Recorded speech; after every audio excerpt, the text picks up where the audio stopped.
Yun lang. Kaman lang yun. Kusa. Kusa. Flash buka.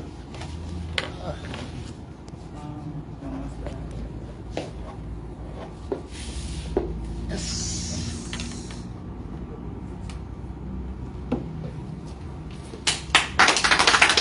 Ayan.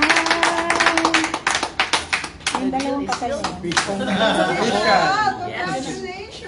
Congratulations! Ayan ho. Picture tayo. Okay, tanggalin muna natin yung ano. Ay, ano, yung ganyan mo. Yan. Hawakan mo yung appointment. Kuha lang ng karton. Tanggalin yung folder. Out of office. That's the appointment. Kaya lang mahawak na kaya ang dalawa. Kuha na. Okay. Para makita mo sa white. Diyan, nakalight ka na. Hindi ba naman marunong mag-live? Hello, hello po. Hello naman po. Ayan po. Sel, doon ka sa kabila, Sel. Kabila po. Kasama ko sa Witness din. Ayan. Ayan po. We have just finished with the oath-taking and the signing of Governor Pamper Cuatro as the Provincial Council President of PDP Laban for the Province of Cebu. Thank you.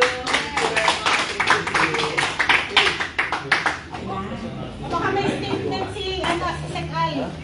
Baka may statement ka. Wala na. Thank you very much. Thank you. Thank you. Okay, the mo pa. Teka, mag-lunch muna tayo. Oo nga. Saan ba babalik si Kwan? Saan pa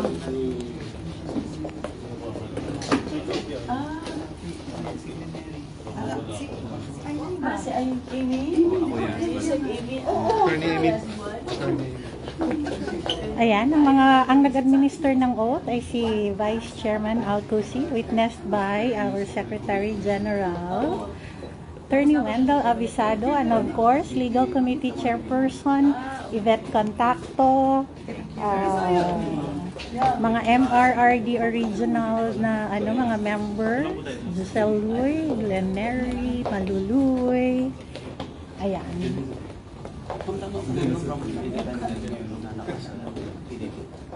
Independent. PDP siya. No, I've always been PDP during the Yung oath niya is as Provincial Council President ng Cebu. Because it's in the Constitution. Kumusta yung meron po kayong mga partners sa PDP ngayon? Kumusta po ano po yung pagkakapon na may kasunod na natin sa PDP? Kasi yung ibang mga... as the newly appointed Provincial Council President of PDP Laban, it is my duty for us to get organized and make sure that the party is very much present in the province of Cebu. Kumusta po yung sa sitwasyon po sa Cebu po kasi alam namin yung nakaraan na administration po doon sa Cebu yung parang nung nakarang election kasi parang sabi na yung feeling ng mga tao is parang hawak talaga yung former governor po doon. So ngayon, kumusta po yung mga tao po doon? Well, the election results would show that the PDP Laban is dominant in the province of Cebu because the Duterte candidates for senatorial candidates won in Cebu, and that includes me as well. Yeah, so the election results would show. So mainit pa rin yung pagtanggap ng mga tao doon sa Cebu sa mga Duterte? Oh yes. Yeah, it's still a Duterte. Speaking of Duterte, may statement si Vice President Sara Duterte na parang nagbibigay ng huling habiling si former President. Ano po masasabi ko dito? Kaya nga, it's very sad, no? Na ganon, and sabi nila na pumapayat daw si President Duterte, no?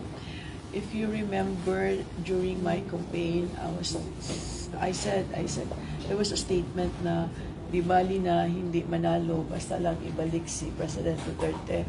So, kumbaga, ang pagpanalo ko hindi kompleto kasi wala pa si Presidente. So, we're really hoping na mabalik siya talaga, that we want to bring him home. In fact, I am currently organizing a bring him home rally, an event in Cebu. Kasi I still stick to my conviction na dapat he has to be brought home. We need to bring him home.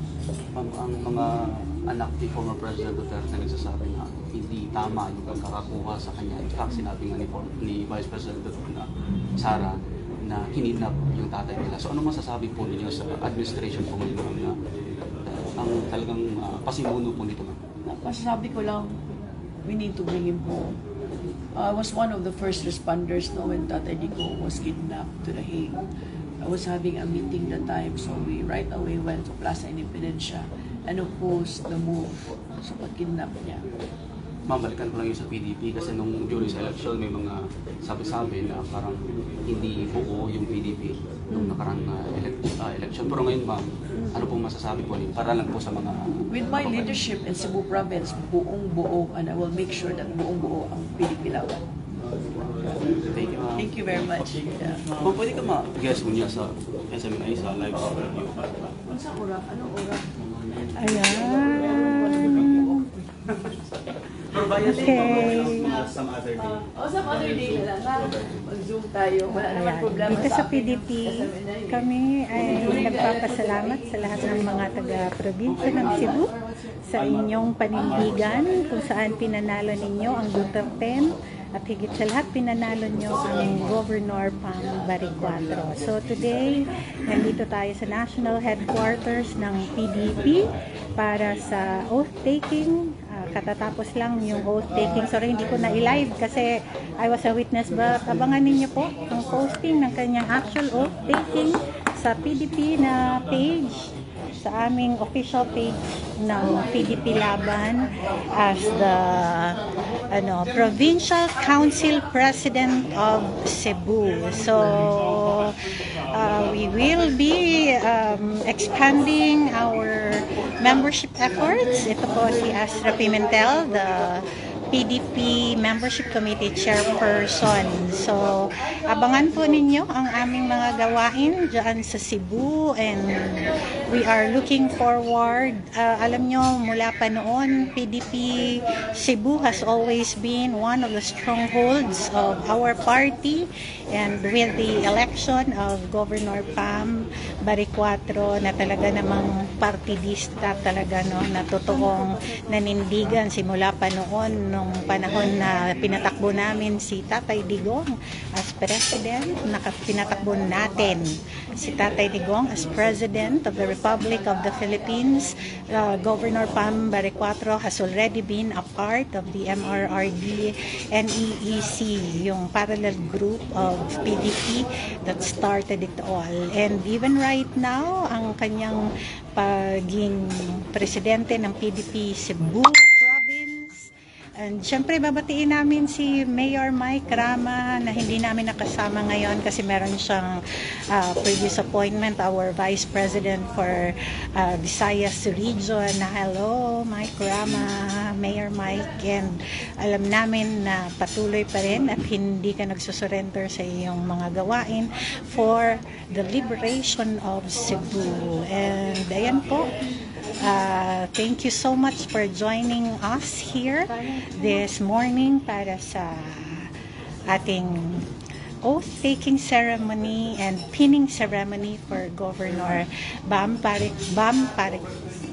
Baricuatro as the Provincial Council President of PDP Cebu. So, abangan nyo pa ang mga updates namin sa mga susunod na araw sa patuloy natin na pagpalakas bilang tayo po ay kailangan ng bansang Pilipinas, no? Hindi lamang ang PDP kundi ang bawat mamamayang Pilipino, because hindi po tayo pwedeng manahimik sa lahat ng mga pangyayari sa ating bansa. So, hello sa inyong lahat and congratulations kay Governor Pam Baricuatro at sa lahat ng PDP Cebu. Ay hello yung ating Secretary General for Region 7, Mimi Sayabok, the de la Serna na nandyan ngayon nanonood. Hello.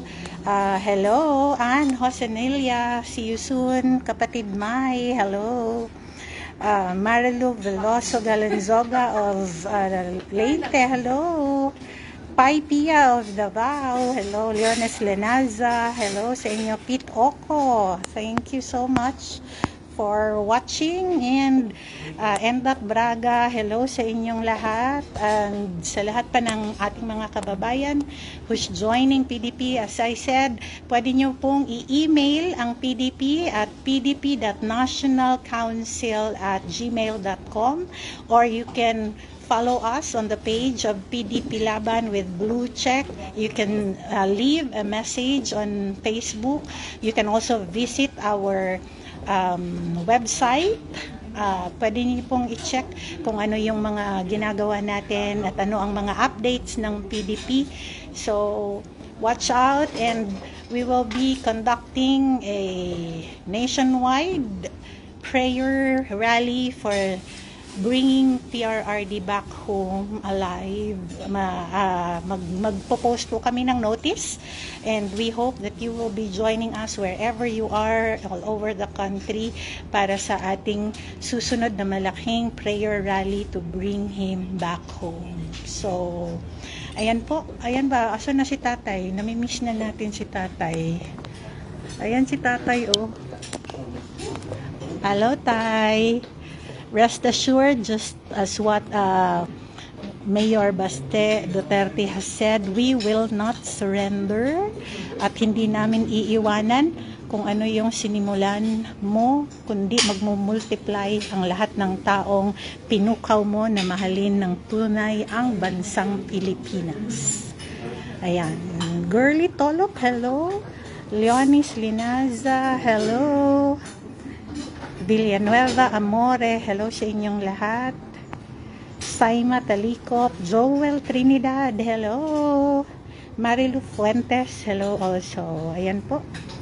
And syempre dahil Pilipino tayo, kain na tayo ng pansit. Dito sa PDP, simpleng buhay, walang problema. Dahil ang PDP, sanay sa lahat ng pagsubok sa buhay para lamang iangat ang bansang Pilipinas. Bye-bye! Be part of PDP, Laban. Join us and be part of PDP.